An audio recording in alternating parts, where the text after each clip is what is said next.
السلام عليكم، مرحبا بكم في مطبخ وتدابير نينا. نرحب جميع المشتركات اللي راهي تشوف لا فيديو لأول مرة. نتمنى تشترك في القناة، دير ابوني ولا اشتراك، تفعل الجرس باش يوصلكم جديد الوصفات. الوصفة تاع اليوم ان شاء الله جبت لكم وصفة تاع تحلية شوكولا بالكراميل ولا تحلية كريمة الشوكولا بالكراميل. هذه التحلية تجي بزاف بنينة وخفيفة وما تجيش تقهم وتجي كريمية القوام.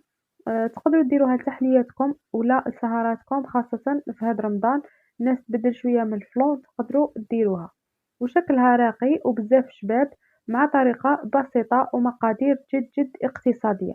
غادي نشوفوا مع بعض المقادير وطريقة التحضير. وقبل ما نفوتوا ما تنساوش ديروا لي جيم وتخلوا لي كومونتير تاعكم ونشوفوا مع بعض المقادير وطريقة التحضير. نبداو بسم الله. هنا في كاسرونة عندي كاس تاع الحليب بالنسبة للطبقة الأولى. هنا الكاس تاعي يفد 220 مليلتر. تقدروا تضاعفوا المقادير كما تقدروا تنقصوا. عندي زوج مغارف، عندي عفوا مغرفة كبيرة تاع السكر ومغرفة كبيرة تاع نشا. هنا الحلاوة تاع السكر أنا مبغيتش الحلاوة بزاف، نتوما تقدروا ديروا زوج مغارف باش تجيكم حلوة. خلطتهم بارد في بارد ومن بعد ديتهم فوق النار وبقيت نخلط فيهم حتى رجعت لي كريمة بهذا الشكل. هنايا جبت عطر الكراميل ولا مركز الكراميل، درت مغرفة صغيرة كيما هكا في الكريمة تاعي وبقيت نخلط فيها. هنا خلطتها حتى انسجمت لي كاع مع المكونات. وهذا العطر يدير غير ديميل، هذيك القرعة الصغيرة دير غير ديميل، تلقاوها عند اللي يبيع لوازم الحلويات. هاد النكهة بزاف بزاف شابة تاع الكراميل. من بعد جبت هذا البلاطو تاع لي مادلين وعندي هاد الكيسان مدورين وعراض شوية، نتوما تقدروا ديروا في أي ليمول عندكم ولا أي كيسان عندكم ديروا فيهم.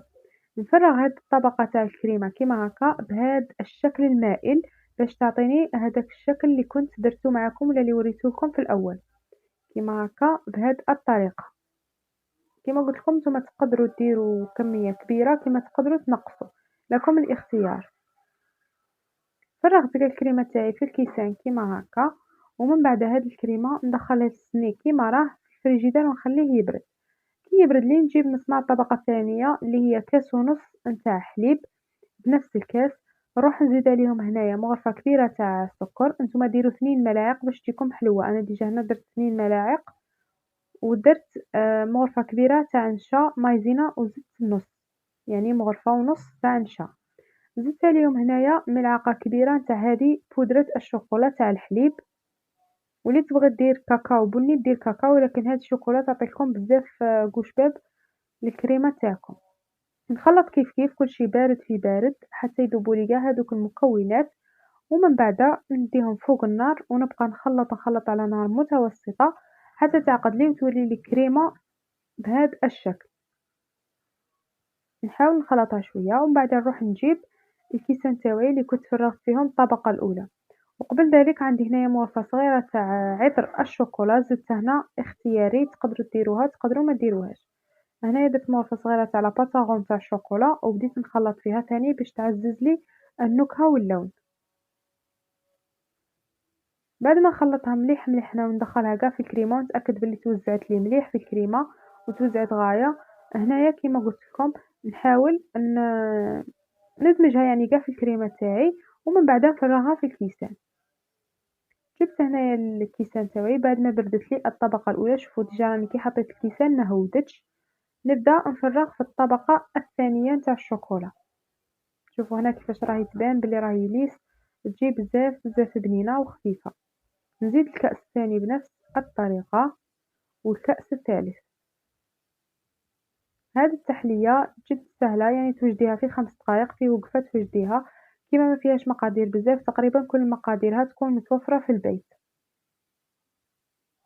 وهاد المرحلة تاني كي نديرها كيما هكا نحاول نفرغ كاع هذيك الكريمة في الكيسان اللي عندي، ومن بعد نسوي لها الوجه تاعها. هنا ضروري انكم تسقموا لها الوجه تاعها. والتزيين هنا تقدروا تزينوها بواش بغيتو، كل وحده تزين على حساب هي اش عندها ولا على حساب هي اش تبغى. انا خبطتهم كيما هكا خبطه خفيفه باش تجيني الوجه تاعها كيما قلت لكم ليس. شوفوا هنا الشكل تاعها تاع نص بنص كيفاش شباب وسهل وما في حتى حاجه يبان لكم بزاف بزاف شباب. في هذه المرحله نروح ندير الكيسان تاوعي ولا التحليه تاعي. نديرها تاني في الفريجيدار تبرد، ما تديكمش وقت بزاف، مام زوج سوايع ولا تكون واجدة. وهذه هي التحلية تاعي في شكلها النهائي. نتمنى تجربوها وتنال إعجابكم وتخلوا لي رأيكم في التعليقات. التحلية تاع نهار اليوم كانت وصفة خفيفة ظريفة، نتمنى تنال إعجابكم. وما بقى لي غير نقولكم إلى اللقاء، نتلاقاو في فيديو آخر ووصفة أخرى بإذن الله. خليكم تشوفوا الكريمة تاعي كيفاش جات خفيفة، وخليكم تشاهدوا الفيديو للأخير وتشوفوا النتيجة النهائية. إلى اللقاء، نتلاقاو في فيديو آخر ووصفة أخرى بإذن الله.